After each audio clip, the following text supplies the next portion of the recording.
Welcome to Frisco, The Secret History. I'm your host, Knox Bronson. I have a great episode for you today, part 2 of the Nick DeJohn story. I covered Nick's 1947 garroting in a North Beach apartment building in episode 30. You should listen to that episode if you haven't already. Today I'm going to discuss the investigation, the trial, and some of the odd twists and turns that permeated the case. It is truly an only in San Francisco story, and I'll be posting part 3 next week.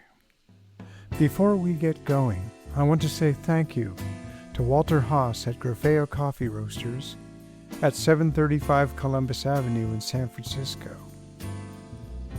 I should mention that Grafeo Coffee is just up the street on Columbus Avenue from La Roca's Corner, a location central to this story. Grafeo was founded in 1935 and has been supplying high-quality beans to the public and the best restaurants around town ever since.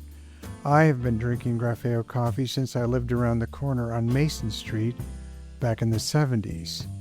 They make the richest and smoothest coffee I have ever tasted. They offer a dark roast, light roast, and a Swiss water decaf bean. If you can't get to North Beach to pick your beans up, you can go to grafeo.com. That is GRAFFEO.com and order there. They sell whole beans or will grind to your request. I love starting my day with a huge mug of dark roast. I have been recommending and gifting Grafeo beans to my friends forever. And I am really happy to say that Grafeo Coffee is a founding sponsor for the Frisco, The Secret History podcast. I am excited and proud to be associated with such an historic and iconic San Francisco brand. Grafeo beans are, as it says on the package, simply the finest coffee in the world. It's true. Give them a try. You will thank me.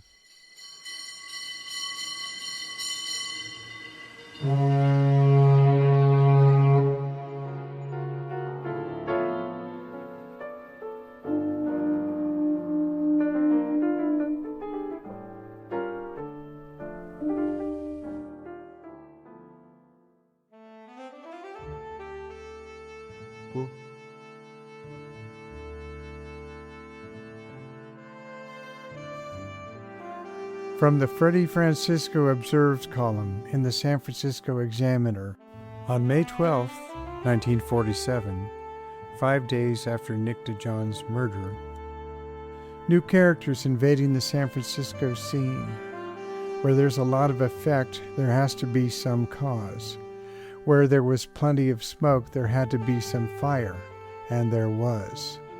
A week ago, this department was concerned with observations about one of the most significant aspects of the current San Francisco scene, the sinister and unpleasantly pregnant atmosphere that prevails in the Golden Gate town at the present time.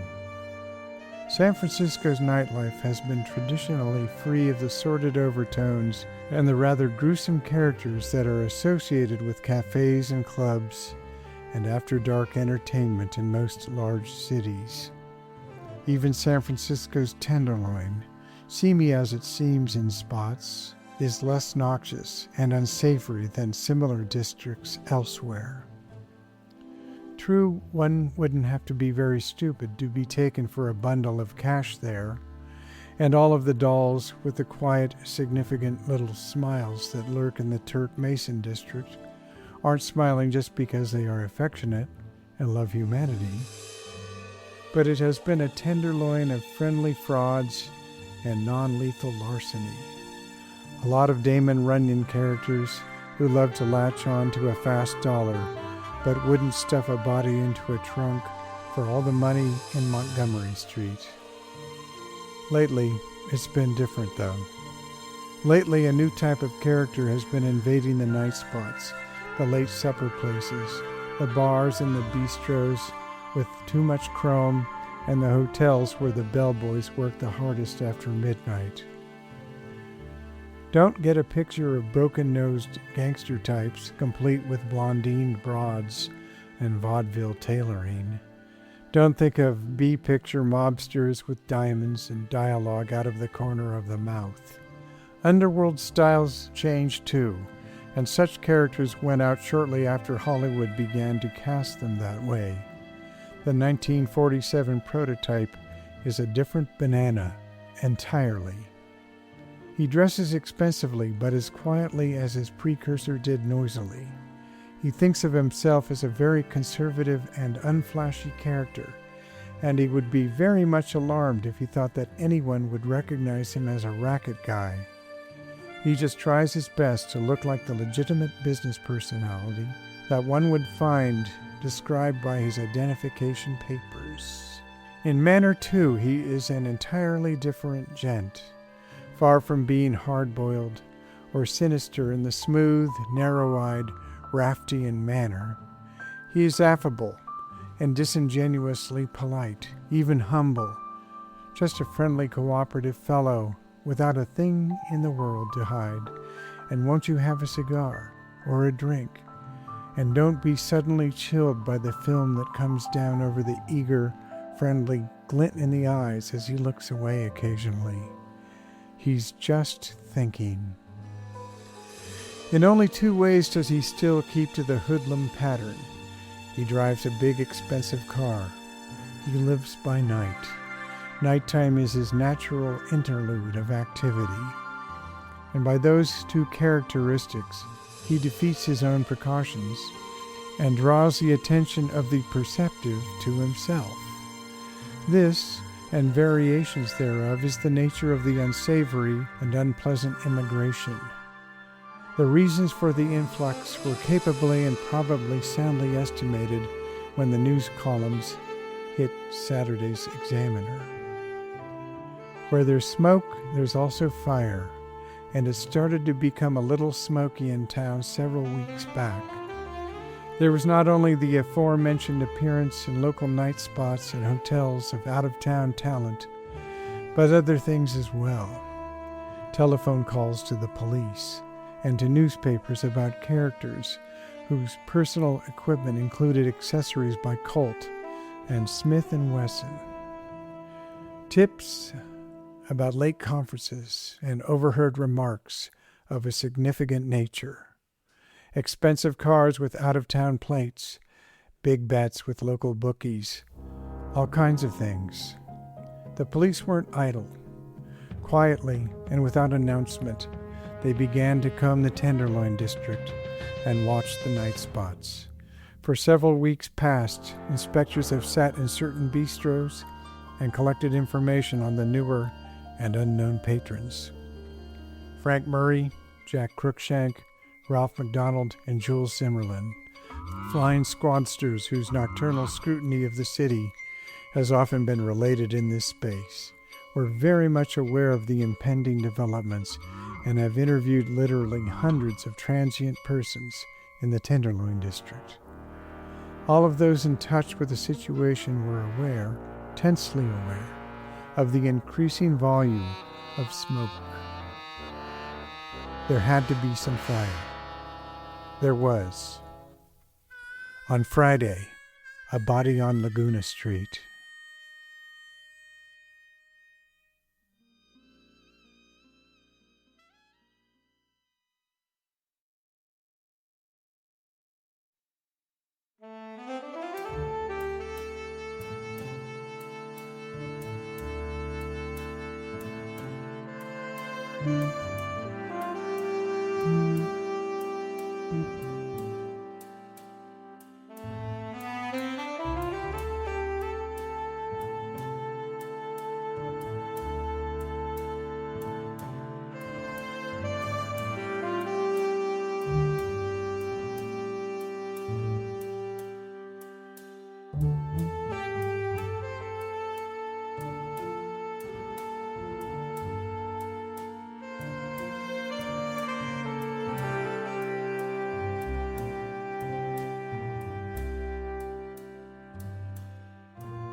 And now we jump ahead 2 years to March 8, 1949.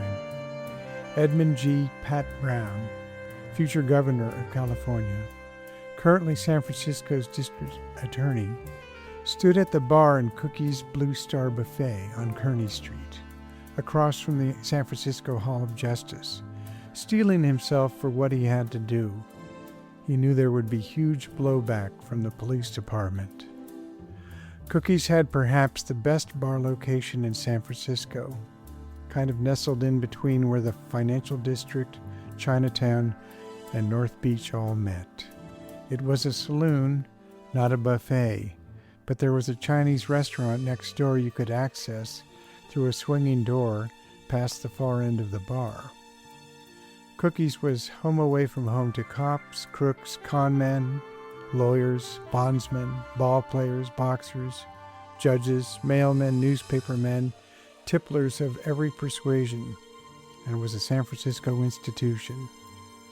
The bar was 12 feet wide, half of which was the bar, with an 18-foot ceiling, which was great considering how many cigars and cigarettes were smoked in there on a daily basis. Cookie himself chain-smoked Carina Western cigars all day long. I stopped in for a drink one afternoon in the 1970s for a drink at Cookie's. He was behind the bar. He asked me my name, gregarious fellow that he was, and I told him Knox. He said, "Knox what?" And I said, "Knox Bronson." And he said, "Are you any relation to Roy and Ed Bronson?" And that would be referring to my great uncles who had founded the well-known law firm of Bronson, and McKinnon. And I said, "Yes, they were my great uncles." And Cookie said, "I used to drive those boys home when they got too drunk." Obviously, I've never forgotten that, and it still cracks me up.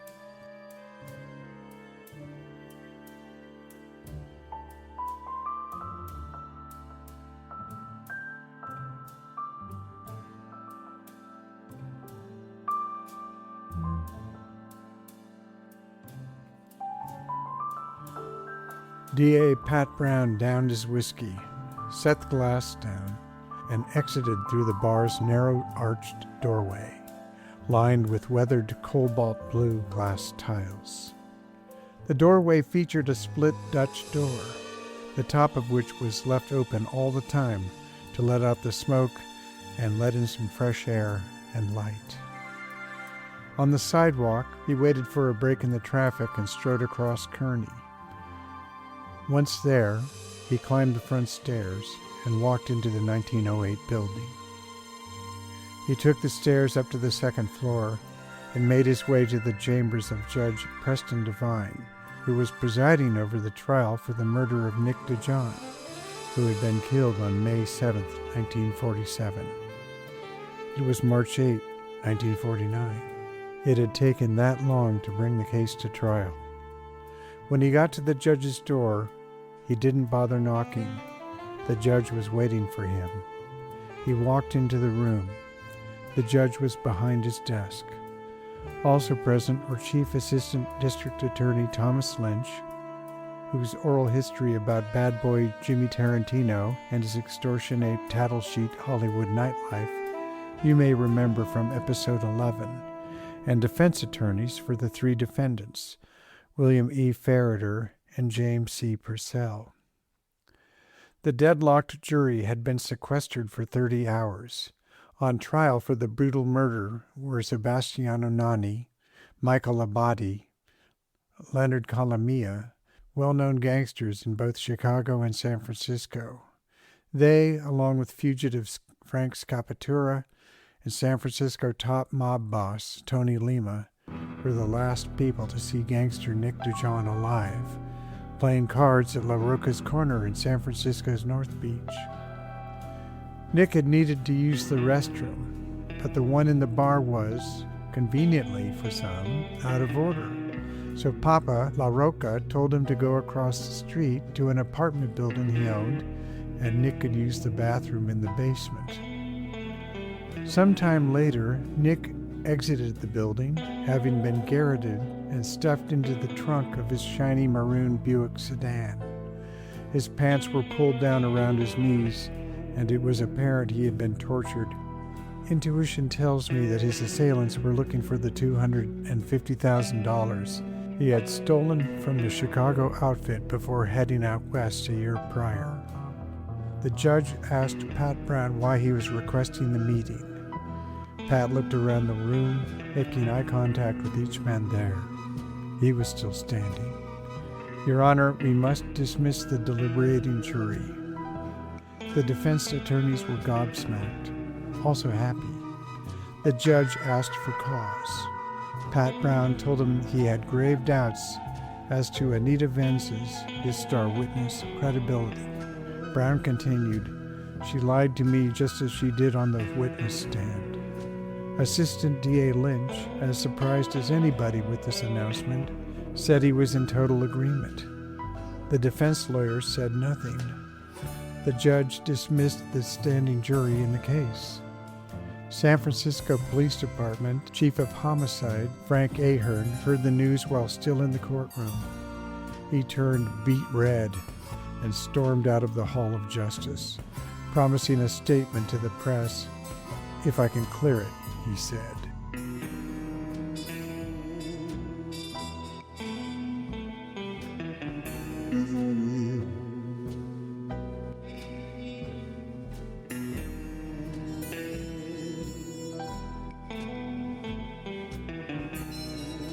Leonard Calamia, former Chicago hitman and chief syndicate associate of Nick DeJohn, was the only man arrested in the weeks after DeJohn's murder. They released him after a few days because the DA did not have enough evidence to mount a case. Calamia decided to get out of town. Things were still too hot in Frisco. The cops were still investigating the murder, and although he had not been one of them waiting in the basement to usher Nick into his next incarnation, he was the guy who had led his old friend to the slaughter.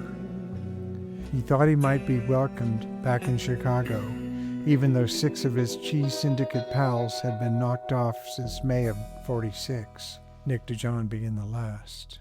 He moved with his family back to Cheetown and managed to carve out some action for himself. But he only lasted 10 months there.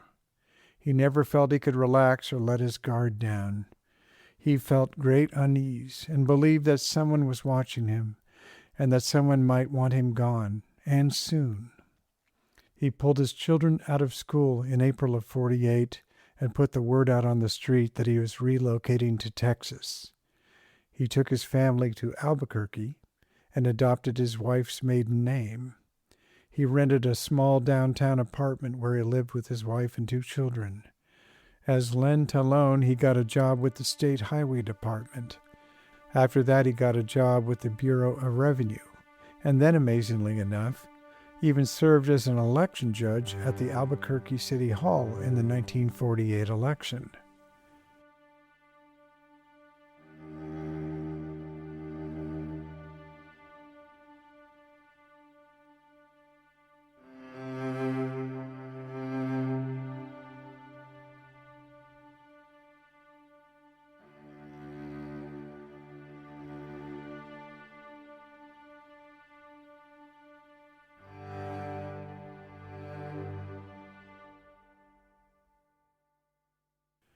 Back in San Francisco, the big break in the Nick DeJohn murder case, now a year and a half old, arrived in the form of one Anita Rocha Venza, mother of 3, wife of a crab fisherman, petty criminal, and friend of Vincenzo Papa La Roca, in whose saloon DeJohn was last seen alive.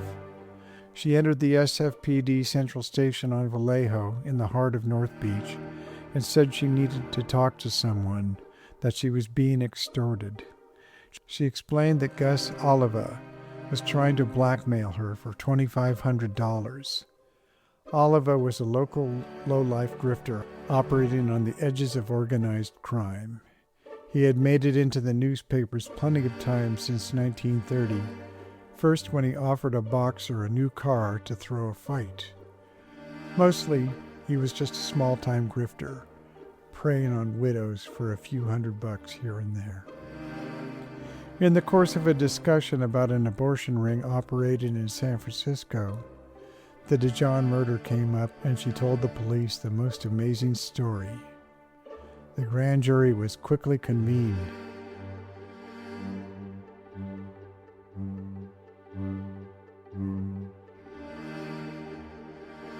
On November 29, the grand jury convened and heard testimony from the first witness, Nick DeJohn's widow, Lena.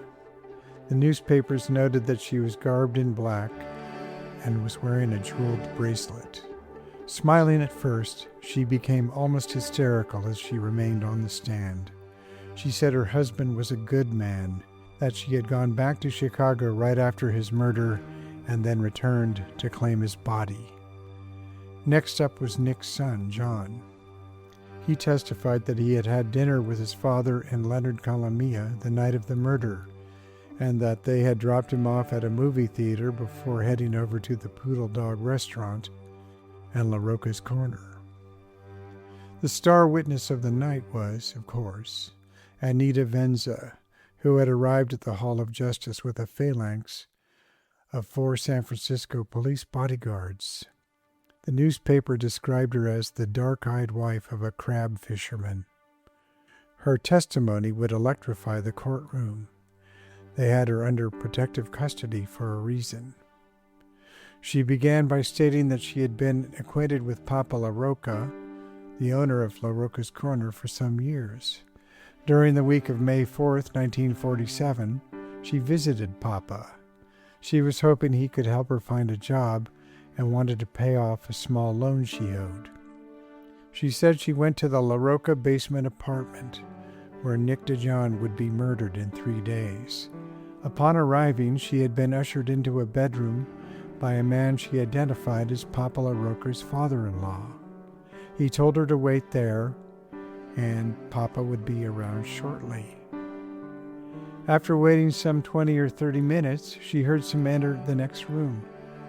Speaking Italian, one of them said that Nick DeJohn had come to San Francisco and was causing them a great deal of trouble. Someone else said that, unless they took care of him, he would drive them out of business. They agreed that they had to get rid of him. It was clear they were talking about taking Nick out permanently. Papa La Roca's relative returned and entered the room where the 4 men were plotting. He said, "Where's the lady that was here?" One of the 4 said, "What lady?" The men rushed into the next room and saw Mrs. Venza. They were angry. They asked her if she had overheard what they said. She said she had overheard them and understood what they were discussing. They asked why she didn't come in and make herself known as soon as they started talking. They said it was too bad that she had overheard them, and it would be very bad for her. They knew who she was. They talked about her husband and children, and finally told her to leave town, otherwise something very serious would happen to her. About that time, Papa came into the apartment and explained that Mrs. Venza was a trustworthy person and that he was sure there would be no trouble. Mrs. Venza then left. 2 days later, Mrs. Venza was picked up by the police on a theft charge, which had been lodged against her and placed in the county jail. Approximately a week later, she was released on bail. Upon returning home, she learned that men had been ringing her home continually, trying to talk to her, but leaving no message. Shortly afterward, a man called and told her to come over to Papa La Roca's apartment to talk to him. She did so the next morning, May 16, 1947, 9 days after DeJohn's murder. She went to the La Roca apartment and saw Frank Scapatura, who was one of the 4 men that she saw in the apartment a week earlier. The other 3 men were Sebastiano Nani, Michael Abadi, and Tony Lima.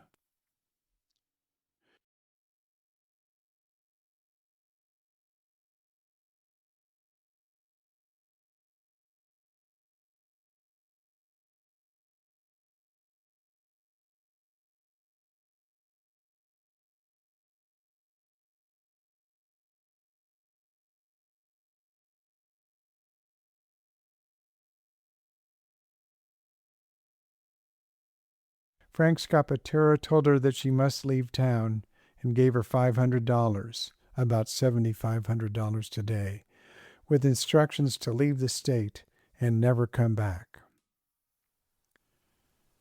Obviously, she had not left town. Oddly, while testimony was going on in this special grand jury session, Gus Oliva, who had been trying to extort Anita, was seen wandering around in the hallway outside the jury chambers. He did not enter, and it is unclear what he was doing there. Lastly, Assistant DA Bert Hirschberg told the court that his wife had been receiving threatening phone calls from a man who identified himself as Johnny. Johnny had told his wife that her husband could expect plenty of trouble. Johnny did not mention the DeJohn murder case. At midnight, the grand jury issued indictments against Sebastian Inani, Michael Abadi, who had appeared earlier but refused to testify, and against 3 fugitives, Tony Lima, Frank Scapatura, and Leonard Calamia. Nani and Abadi, who had been released from custody earlier in the day, were rearrested on the Hall of Justice front steps. As I mentioned in part 1 of this story, Frank Tornabene had arrived at La Roca's corner shortly after Nick and Leonard had arrived there. He had parked Leonard Calamia's car up the street and had handed him the keys surreptitiously. The boys would need Nick's car to move his body after they killed him. There are a lot of strange aspects to this story, but I find this one to be the most disturbing. Leonard Calamia had dinner with his old friend Nick DeJohn and Nick's son, John. After that, Nick and Leonard, in Nick's car, dropped John off at the movie theater and eventually arrived at La Roca's, where Leonard knew Nick would be whacked. Leonard Calamia left La Roca's corner before Nick crossed the street to meet his destiny. He claimed he was having coffee and donuts with John DeJohn at home, while his father, Nick DeJohn, was being tortured and garroted. One of the premises of this podcast is that vice and graft was in San Francisco's DNA at its inception. We romanticize and celebrate the outlaws in the city's history, from Charles and Belle Cora, a wealthy gambler, and Madam, respectively, in the 1850s, up to Madams Dolly Fine in the 30s and Sally Stanford in the 40s. The McDonough brothers, who ran the town's hugely profitable graft machine from 1920 to 1937, were never implicated in a murder. Frisco was the cool gray city of love. So it is hard for me to find words regarding Calamia's testimony and actions. Words like brutal, cold-blooded, sociopathic come to mind. I tell myself there is a difference between outlaws and criminals. I believe there is a difference. I refer you to Bob Patterson's Freddie Francisco 700-word treatise about the darker currents flowing through the streets of Frisco in the late 40s. East Coast and Midwest gangs were trying to move in, and they were a different breed.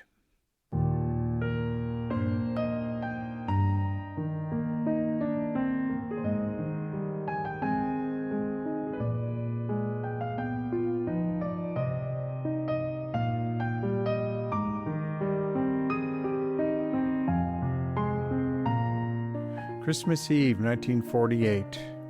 The Examiner headline read, FBI nabs Calamia, accused as fingerman in DeJohn case. The story read, Leonard Calamia, the pop-eyed little cheese salesman accused of fingering his good friend Nick DeJohn to death, was in jail yesterday at Albuquerque, New Mexico, and awaiting extradition to San Francisco. Waiving a removal hearing before United States Commissioner Owen J. Mowry, he remarked cryptically, I'll pay my own way. I'll pay all their ways. Elated San Francisco homicide inspectors, who consider him the most valuable of the 5 accused of garroting the gangster DeJohn, prepared to fly to Albuquerque on Sunday to return him. Calamia, a second-rater and fringe figure in the powerful mafia here, was the only man charged with murder in the weeks after DeJohn was killed May 7, 1947. Police failed to make the charge stick and released him in June of that year. Calamia had been traced to Albuquerque from a mysterious tip received by police in San Francisco about a Christmas package his wife had mailed to her mother in Chicago.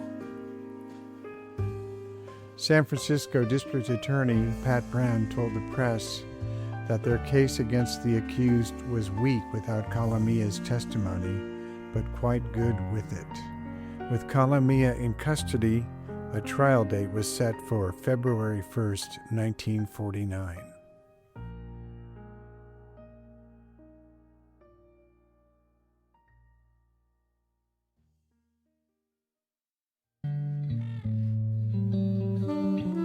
The trial opened before Superior Court Judge Preston Devine, with Thomas C. Lynch leading the prosecution as Chief DA.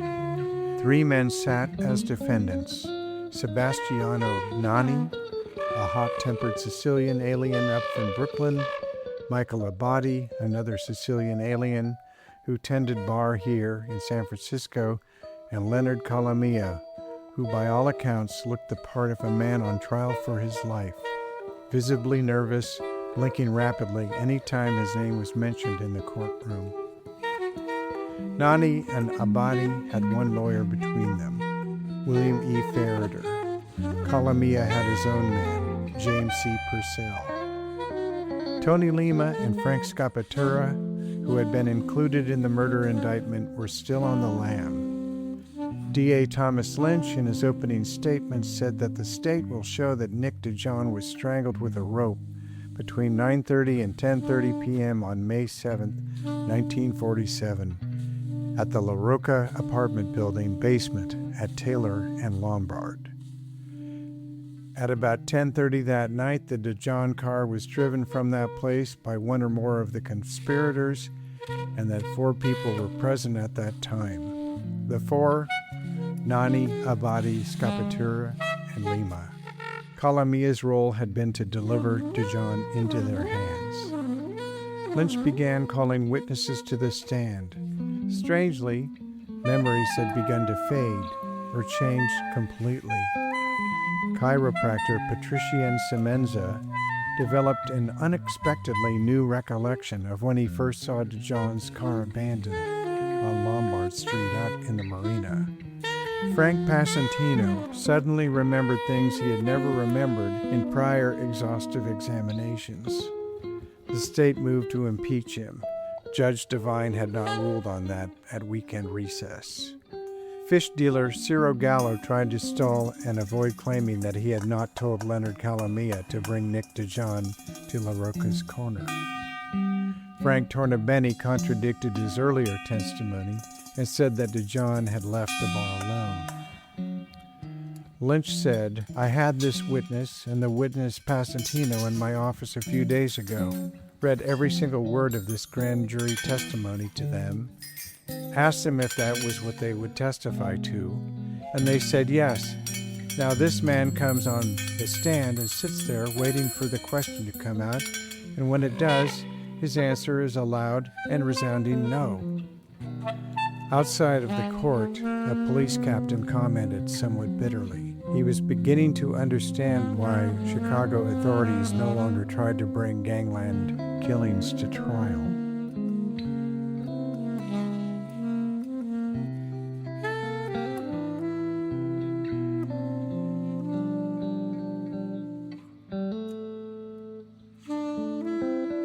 On February 11th, the prosecution surprised the court with a secret witness, Mrs. Eleanor Pierce, a pretty 29-year-old brunette who lived in Papa La Rocca's apartment building on the 2nd floor, the same building where Nick DeJohn was murdered in the basement.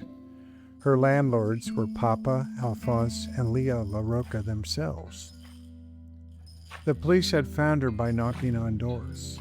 Nobody in the courtroom had heard her name before. We have never known of her existence, a shocked Purcell, the defense attorney, told the court.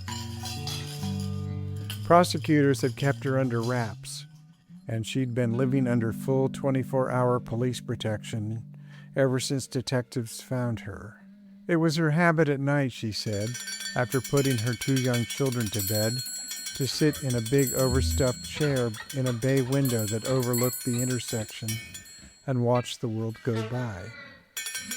She told the jury she saw 4 furtively busy men in and around DeJohn's big town and country sedan at the hour the state fixed as the murder hour, and that the place the state fixed as the murder scene. The car was half in, half out of a garage, pointing outward, blocking the sidewalk. From photographs, she identified pictures of Scapatura and Lima, although she was not asked and did not explain how she knew them.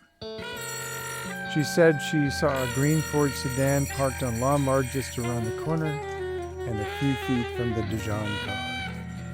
After an interval of perhaps 15 minutes, she said, she heard the motor of the Ford racing, then heard it starting and backing down to the corner. Question, did you see any men around the Ford? Answer, I saw one get out. Who got out of the Ford? Frank Scapatura. Did you see any other men at that time? Yes, 3 men. What happened then? They talked. Lima lit a cigarette. Then Scapatura got into his car with 1 man, and Lima got into the DeJohn's car with the other man. About what time was this? About 10:15 p.m. What happened then? The Ford drove up Lombard towards Jones in the Town and Country Club, DeJohn's car, drove down Taylor to Columbus Avenue. Purcell asked for a recess until Monday. He needed the weekend just to catch up to a witness he hadn't known existed an hour before. Court was adjourned until Monday.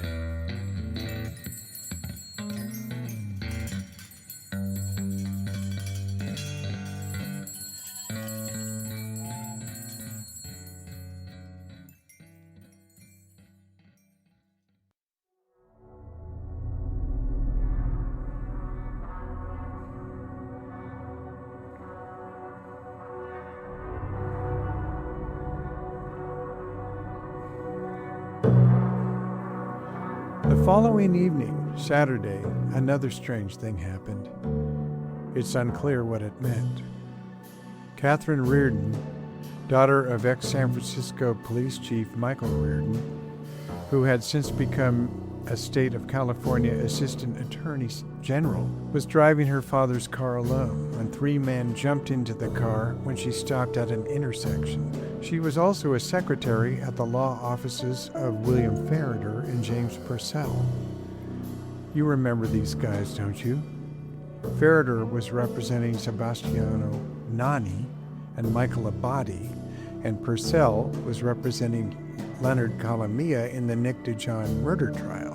She had gone to a dinner party that night with her sister Patricia and her escort Kenneth Thompson.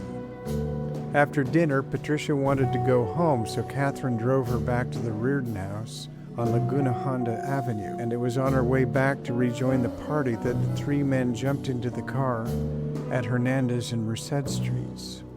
The men told Miss Reardon to remove her shoes and told her to keep driving.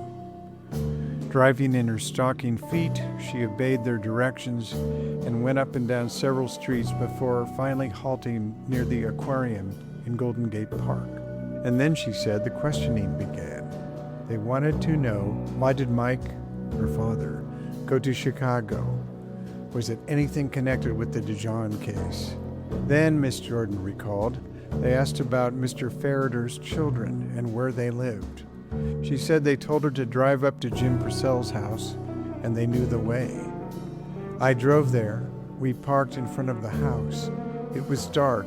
We drove around and came back by the house, and it was still dark. After that, they directed her to drive toward her home and left the car at Laguna Honda and Portola Drive. She said that during the episode, one of the younger ones said, "I can hurt your eye," and he hit me lightly over the eye with my slipper. The older man said, "Don't hurt her, she's only a kid." Eventually, they told her to pull over near her house and got out of the car. As they exited the vehicle, she heard one of them say cryptically, "What do you think Lima will think about this?"